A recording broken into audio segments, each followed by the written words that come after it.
The devastating electronics warfare carried out by Israel against their arch rival Hezbollah has shocked the entire world. It's not the physical devastation that shocked the world, but the message implied in this attack. Now, many people have started asking, does this mean the beginning of a new era in warfare? Definitely, this could be compared with some of the path-breaking developments in the history of warfare, like say the invention of gunpowder or the invention of atomic bombs. Definitely, this will be considered such a path-breaking development. The art, the science, and the execution of war is not going to be the same hereafter.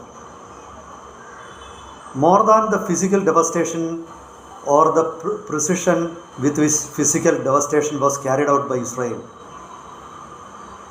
it has been a psychological blow also to Hezbollah, because Hezbollah started using pagers instead of mobiles to prevent Israel Defense Forces or Mossad or other Israeli agencies from snooping on the movements of Hezbollah cadres. And the same pagers turned out to be death machines for them. This is number one. And again, after the pager attack, it was swiftly followed by another explosion of walkie-talkies. So it means that whatever method you choose, you cannot avoid the electronics warfare of Israel. Now it needs a deeper analysis. Let's make some guesses or informed guesses on the basis of available data. Welcome to Insights. This is Hari Kumar. Now my first question is, was this a development that happened overnight, or was the electronics warfare carried out by Israel the end of a series of developments or the culmination of a series of research and development activities carried out by Israel on the electronics warfare front? This is the number one question. The second is, how is it going to affect the warfare in the coming days? And the third is, how is it going to impact the society in general? Now, new inventions, new military inventions are not confined to military arena. That is going to have a major impact in many other areas in human life. Let's look into each question one by one. First of all, let's start with the electronics warfare, development of electronics warfare. Actually, over the last few years, warfare has changed very much. You look at the role played by drones at present. Nowadays, drones have become a decisive factor in deciding the winner or loser in a war. Even in the current war between Russia and Ukraine, drones are playing a major role. Both countries are using drones to devastate the enemy. And actually, drones can be considered a part of precision weapons. And in that arena, Israel is definitely the front runner. It is the harbinger. And in drones also, Israeli drones are very much a major force in the world. For example, it is being exported to many countries, and even India is at present using the Heron drones made by Israel, though we have started manufacturing that within the country domestically with the permission of Israel company Rafale. Now that means that warfare has been changing over a period of time, and the current electronics warfare carried out by Israel is the most devastating of a series of developments. That is number one. Number two is, how is this going to impact warfare in general? How is this going to impact armies? It has become very clear that in the coming days, traditional weapons will take a backseat, even including atomic weapons.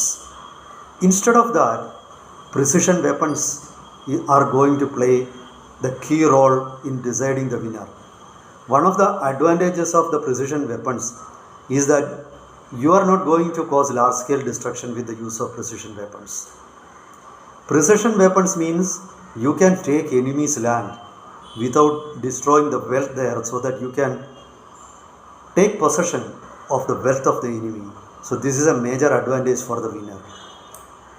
The earlier victories, many of the earlier victories were Pyrrhic. For example, in the Second World War, the United Kingdom or Britain had the last laugh.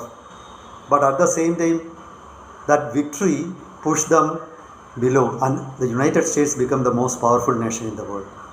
Because economically, they suffered hugely after the win.